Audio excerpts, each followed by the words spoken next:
Hello everybody and welcome to the Daily Review, episode number 243 for Thursday, November 5th, 2009.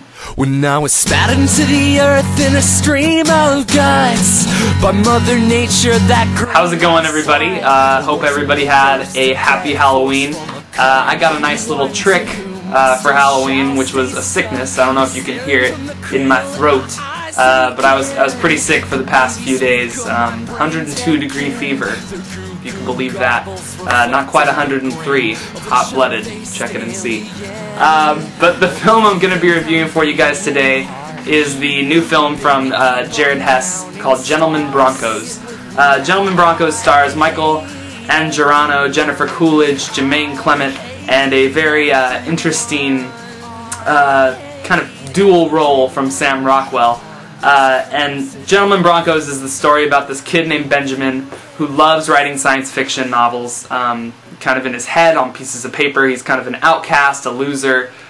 He writes this one story called Yeast Lords, The Bronco Years, and he goes to kind of this writer's fantasy camp, and he submits this story for a contest. And Jermaine Clement plays Dr. Ronald Chevalier, who's an established novelist, and he kind of ran out of ideas. The publishing company wants something. He stumbles across this story, Yeast Lords, The Bronco Years, and thinks, hey, I could just change the names and make it my own. So he does just that. He plagiarizes it, and what ensues is a Napoleon Dynamite-esque comedy, but I'm sad to say it doesn't even come close to fulfilling those dreams. Gentlemen Broncos has a big problem going for it, and that is that it's not funny. I think that Jared Hess is an interesting director. I mean, he's made Napoleon Dynamite and Nacho Libre. I love Napoleon Dynamite. I actually like Nacho Libre a lot more than most, I would say. But Gentlemen Broncos falls completely flat in any sort of area. The only sort of humor that comes from this movie at all is from the lips of Jermaine Clement. And anybody that's seen an episode of Flight of the Conchords knows that this dude could just recite the phone book and still put a smile on your face, just like I said with Vince Vaughn back in Couples Retreat. But he's funny initially here. I mean, when you first see him, there's a few scenes involving him telling his class how to spice up your character's names by adding suffixes to the end of them, like erroneous or anus. Anus is one of them, yes. I am not lying.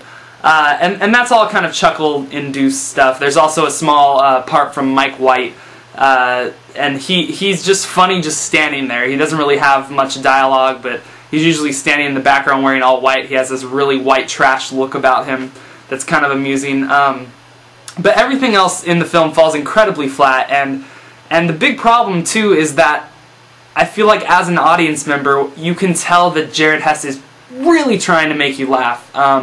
There's a lot of scenes that involve fantasy cut-tos where it kind of goes into Benjamin's mind, and it goes inside of his science fiction story, and then it goes inside of Jermaine Clement's Chevalier's science fiction story, and they're fairly the same with a little tiny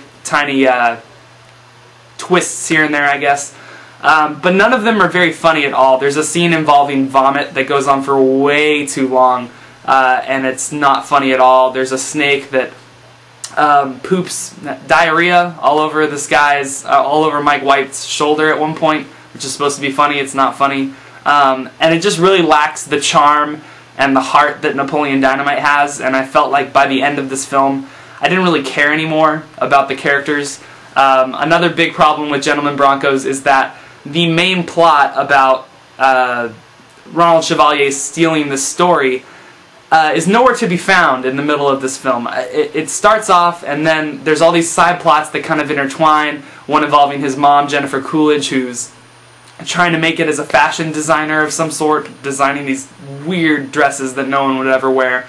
There's also a side plot involving his friends filming a student-made film of his Bronco Years story, and they're all not very funny. They're all very distracting from the plot. I do not recommend this movie on any level to anyone. Aside from the few chuckle-induced moments from Jermaine Clement, it's a total waste of your time. I give Gentlemen Broncos a 1 out of 5. Anyway, thank you guys for putting up with my hoarse-ish voice, and I will see you guys tomorrow.